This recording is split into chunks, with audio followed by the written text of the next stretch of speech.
Donc on s'est renseigné au salon Sarbotel sur le type de four qu'on aurait pu avoir, gaz, électricité.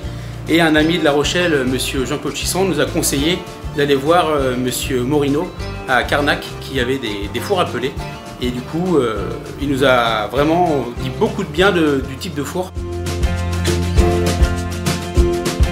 Pour le four à peler, on a une très bonne qualité de cuisson, un temps de chauffe du coup qui est réduit car le four chauffe uniquement quand il a besoin de chauffer. C'est pas comme un four à gaz ou électrique qui chauffe continuellement. Là, il chauffe uniquement par cycle. Et du fait que le four soit entièrement maçonné et installé sur des briques réfractaires, la chaleur reste beaucoup plus longtemps justement dans le four. Pour la mise en chauffe le matin, le four commence à chauffer à 2h30 du matin pour qu'il soit prêt à 4h30, donc 2 heures de chauffe. Sur l'installation du four, on a un petit programme qui nous permet de régler le four tous les matins pour éviter de venir l'allumer la nuit.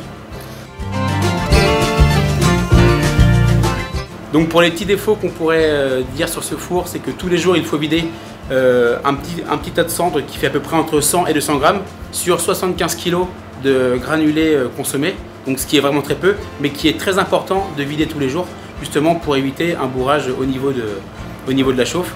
En ce qui concerne les dégagements de fumée, c'est très simple, on a zéro émission de CO2, zéro émission de fumée, on a zéro dépôt qui sort du four, tout reste dans le four et tous les ans on est obligé de faire un ramonage justement pour enlever tout l'excédent de cendres qui se trouve à l'intérieur du four.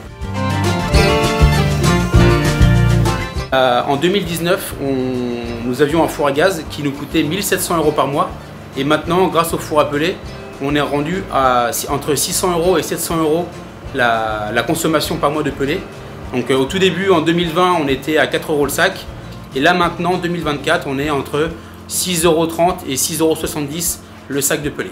Au niveau du prix, c'est l'équivalent d'un four électrique, mais l'avantage qu'on a avec ce type de four, c'est que comme c'est un four qui est écologique et éco-responsable, on peut débloquer des aides de l'ADEME. Nous, on a eu à peu près 20% d'aide sur la mise en place du four, donc ça a été vraiment très intéressant. Justement, c'est un autre point qui nous a motivés comparé au four électrique. Car du coup, nous, avec le four électrique, il aurait fallu installer un compteur jaune, et juste le devis du compteur jaune était à plus de 17 000 €.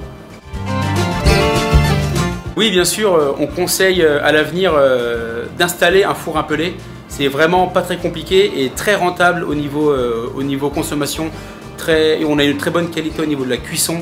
Donc c'est vraiment pour l'avenir écologique et énergétique, c'est vraiment très important de faire des nouveaux investissements et le four à peler fait partie d'un très bon investissement.